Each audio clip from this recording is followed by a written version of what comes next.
ஒரு அவதூறு பேச்சு, சர்ச்சை பேச்சு, அதற்காகத்தான் அந்த நடவடிக்கை அப்படின்னு சொல்றாங்க. எல்லாரும் உங்க முதல் கட்ட கருத்தை சொல்லிடலாம். இதுல எந்த அவதூறு பேச்சும் கிடையாது. தன் வாழ்நாள் முழுக்க ஆபாசமாகவும் அருவெருப்பாகவும் இரட்டை மொழியில நடிச்சு தமிழ் சமுதாயத்தை சீரழிச்சு அந்த பணத்தின் மூலமாக உடலை வளர்த்து இன்றைக்கு ஆட்சி அதிகார பொறுப்பில் இருக்கக்கூடிய முதுகெலும்பில்லாத, தைரியம் இல்லாத, பயந்தாங்குழி, தொடை நடுங்கியாக இருக்கக்கூடிய ஆட்சி அதிகாரத்தில் இருக்கக்கூடியவர்கள் இன்றைக்கு ஒரு பழிவாங்கக்கூடிய நடவடிக்கையாக, எதிர்க்கட்சியினுடைய செயல்பாட்டை முடக்கக்கூடிய ஒரு விதமாக இன்றைக்கு அவர்களுடைய அரசியல் அந்த அருவருப்பை தீர்த்து கொள்ளக்கூடிய ஒரு வகையில் அந்த செக்ஷன்லாம் ஏற்கனவே நீங்கள் பார்த்துருப்பீங்க. 9 பிரிவுகளில் வழக்கு போட்டிருப்பாங்க.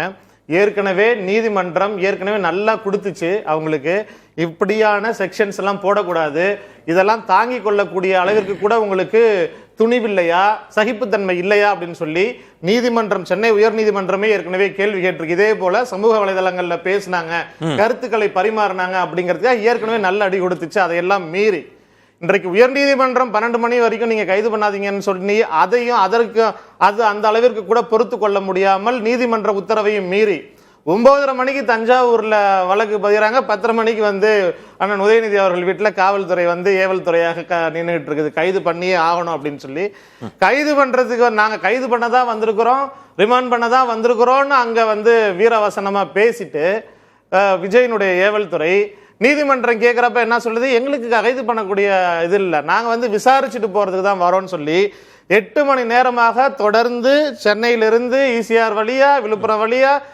பெரம்பலூர்ல இருந்து அரியலூர் வழியா தஞ்சாவூர் போகிறதுக்கு வழி தெரியாம, எப்படி வழி தெரியாம இந்த ஆளக்கூடிய தாவேக அரசு தவறான வழிகள் எல்லாம் போயிட்டு இருக்கோ, அதே போல தமிழ்நாடு காவல்துறையும் அதனுடைய பணியை செய்ய தெரியாம ஏவல் துறையாக யூஸ்வலா சொல்லுவாங்க, அந்த மேலிட உத்தரவுக்கு அந்த ஏவலை எல்லாம் கேட்டுக்கிட்டு தஞ்சாவூர் வழியா, துவாக்குடி வழியா செங்கிப்பட்டி, தஞ்சாவூர் போகாம செங்கிப்பட்டிக்கு நின்று யூ-டர்ன் பண்ணி இவ்வளவு அழிச்சாட்டியங்களையும் அராஜகத்தையும் நிறைவேற்றி கண் முன்னாடி காத்துக்கிட்டு ஒரு விஷயம் அமுதரசன், இப்போ காவல்துறை அலைகழித்தது அப்படின்னு சொல்றீங்க.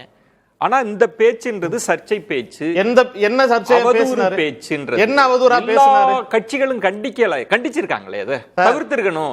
எந்த பாஜக தவிர வேற என்ன கண்டிச்சிருக்குது? பாஜக தான் ரொம்ப பேசிருக்கிறாங்க. அவங்களுடைய கூட்டணியில சோஃபால உட்கார்ந்து ரொம்ப சுகம் அனுபவிச்சுட்டு இருக்கிறவங்க பேசிருக்கிறாங்க. எல்லாரும் அனிச்சை செயல் மாதிரி அவங்களுடைய கருத்துக்களை சொல்லிட்டு இருக்கிறாங்க. அவங்களுக்கு இந்த உண்மையாலுமே இந்த மக்கள் மன்றத்தின் மேல நம்பிக்கை இருந்துச்சுன்னா பேசின பேச்சு எடுத்து பார்க்கட்டும்.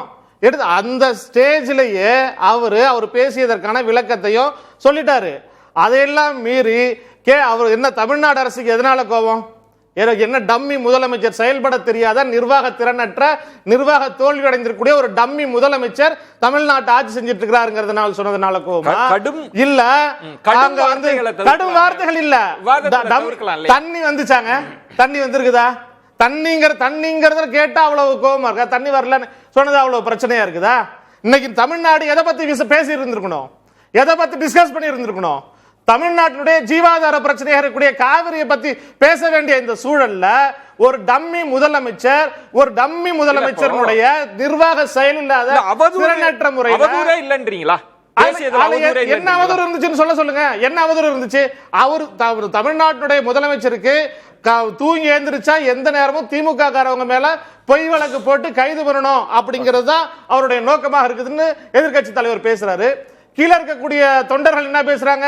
மாண்புமிகு, வணக்கத்திற்குரிய, போற்றுதலுக்குரிய, இன்னும் நிரந்தர மிகுந்த மரியாதைக்குரிய செல்வி அம்மையார் திரிசாவை பத்தி பேரை சொல்றாங்க.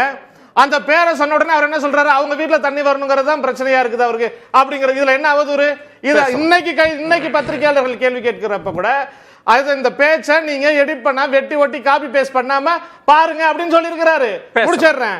எந்த இடத்துலயும் தான் என்ன பேசினங்கிறத இப்ப வரைக்கும் அவர் கரெக்டா சொல்லி இருக்கிறாரு. அந்த காணொலி சமூக வலைதளங்கள்ல, ஊடகங்கள்ல எல்லா இடத்துலயும் இருந்துட்டு இருக்குது. காவல்துறை கைது பண்ண வந்திருக்குது. தைரியமான நெஞ்சுரத்தோடு காவல்துறையோட கோஆபரேட் பண்ணி போய் அதுவும் போயிருக்கிறாரு. எங்கேயும் ஓடி ஒளியில இல்ல, வீடியோ போடல. நான் வீட்டுல தான் இருப்பேன், ஆபீஸ்ல தான் இருப்பேன், தொடர் நடுங்கி போய் வீடியோ போடல. என்ன விசாரிக்கணும்?